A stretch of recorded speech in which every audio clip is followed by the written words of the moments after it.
반갑습니다. 치과왕입니다.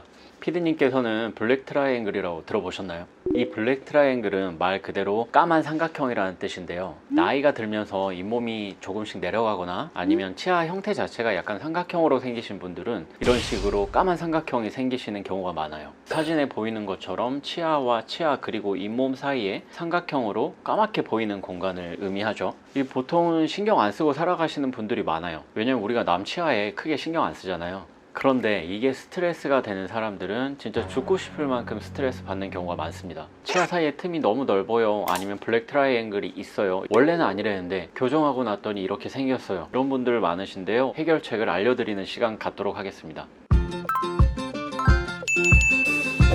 첫 번째는 블랑시입니다. 블랑시는 치아를 하얗고 가지런하게 만드는 치료법인데요. 0.1mm의 아주 얇은 세라믹 막을 치아에 덮는 거예요. 이렇게 치아 겉면을 덮으면서 기존에 있던 블랙 트라이앵글이나 치아 사이의 틈을 없애는 형태로 보철물을 만들 수가 있는 거죠. 그렇다고 해서 여기 있는 틈을 무조건 없애버리는 것은 아니고 한 가지 룰이 있습니다. 제가 컬럼비아 치과대학병원에 연수를 갔을 때 계시던 닥터 타노우라는 분이 계세요. 이 교수님이 발견한 연구 결과 중에 잇몸뼈부터 치아와 치아가 붙는 면까지가 5mm 이내가 되면 잇몸이 자연스럽게 살이 차오른다, 이런 연구 결과가 있거든요. 그래서 이런 연구 결과를 토대로 해서 이 블랑시도 5mm 룰 이내에서 치아 접촉면을 만들 수 있게끔 설계가 되었고요. 이렇게 완성된 사진을 보면 정말 기존에 있던 그 치아 사이 틈들이 완벽히 없어진 것들을 볼 수가 있죠. 사실 이 틈을 레진으로 때우는 방법도 있습니다. 아주 오래된 치료 방법 중에 하나인데, 레진의 단점이 뭐예요? 착색이 되거나 변색이 될 수 있다는 점, 그리고 레진 주변으로 이물질이 많이 달라붙을 수 있다는 그런 단점이 있어요. 그렇다 보니까 오히려 이렇게 레진 치료 받으신 분들 잇몸뼈가 점점 더 내려가는 경향을 많이 받거든요. 그래서 저희는 블랑시로 되도록이면 치료를 하고 있고요. 요즘은 이런 블랑시가 안티에이징으로도 굉장히 각광받고 있어요. 노화를 약간 늦춘다? 노안을 감춘다? 이런 느낌도 있는데, 예전에는 이런 치료들이 다 치아를 많이 깎을까봐 아니면 치아를 깎고 시릴까봐 걱정들을 많이 하셨어요. 이렇게 깎아서 씌우고 나면 나중에는 결국 뽑고 임플란트 해야 되는 거 아니냐, 이렇게 걱정하시는 분들도 많았는데, 요즘은 그런 단점들을 극복한 이런 블랑시 같은 치료가 있기 때문에 그런 걱정은 조금 접어두셔도 될 것 같고요.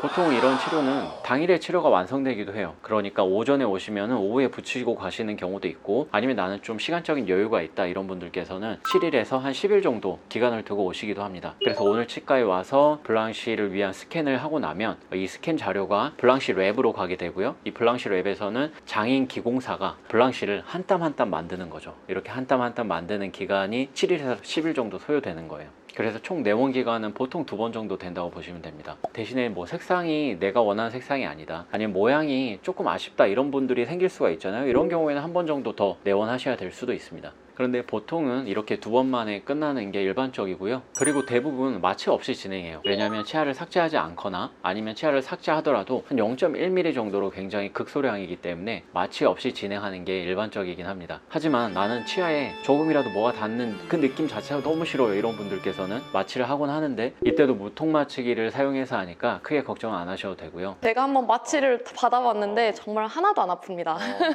한 증인. 다만 지금 이 블랑시 치료를 할 수 있는 곳은 이 블랑시 치과가 아직까지는 유일합니다. 그리고 두 번째 치료 방법은 저는 필러 같아요. 필러를 혹시 잇몸에 놓는 거 보셨어요? 사실 많이 하는 치료 방법은 아닙니다. 하지만 외국에서는 정말 많은 분들이 하고 계시는데요. 일단 필러에 대해서 한국 치과 의사들이 익숙하지가 않아요. 필러를 좀 주저하는 면도 있습니다. 하지만 저는 입술 필러도 놓는 치과 의사이기 때문에 필러의 뭐 종류나 사용법에 대해서 익숙한 편에 속하는데요. 이렇게 보시면은 입술 필러 비포 애프터가 있는데 기가 막히게 예쁘게 들어갔죠. 이 필러가 자리를 잡으려면 필러가 들어갈 공간이 있어야 돼요. 요즘은 히알루론산이라는 성분을 베이스로 한 필러들이 많은데, 얘네들은 몸에 있는 수분을 끌어당기는 역할을 하거든요. 그러려면 본인들이 자리 잡을 공간이 있어야 돼. 근데 잇몸이 너무 얇은 분들은 필러가 들어갈 공간이 없어요. 그래서 아무리 필러를 집어넣어도 밖으로 빠져나와 버립니다. 이렇게 다 빠져나와 버리니까 볼륨감을 만들 수가 없는 거죠. 하지만 잇몸 두께가 충분한 분들한테는 필러를 한번 시도해 볼 만 하고요. 보통은 1회로 끝나는 건 아니고 한 3회 정도는 맞으셔야 돼요. 이렇게 히알루론산을 베이스로 하는 필러는 시간이 지나면 자연스럽게 몸 밖으로 배출이 되고요. 나는 죽어도 이 블랙 트라이앵글 때문에 치아를 건들고 싶진 않다, 이런 분들은 필러를 한번 시도해 보는 것도 도움이 되실 것 같아요. 하지만 이 필러도 점성에 따라서 굉장히 다양한 제품군이 있거든요. 어떤 제품이 나한테 맞을지 좀 충분히 고민을 해보시고 시도를 해보시는 걸 추천드립니다. 오늘은 이렇게 간단하게 블랙 트라이앵글을 해결할 수 있는 방법 2가지를 말씀드렸어요. 이 밖에도 블랙 트라이앵글이나 치아 사이의 틈 때문에 고민 있는 분들은 댓글 남겨주시면 제가 다음 영상 만들 때 참고하도록 하겠습니다. 감사합니다.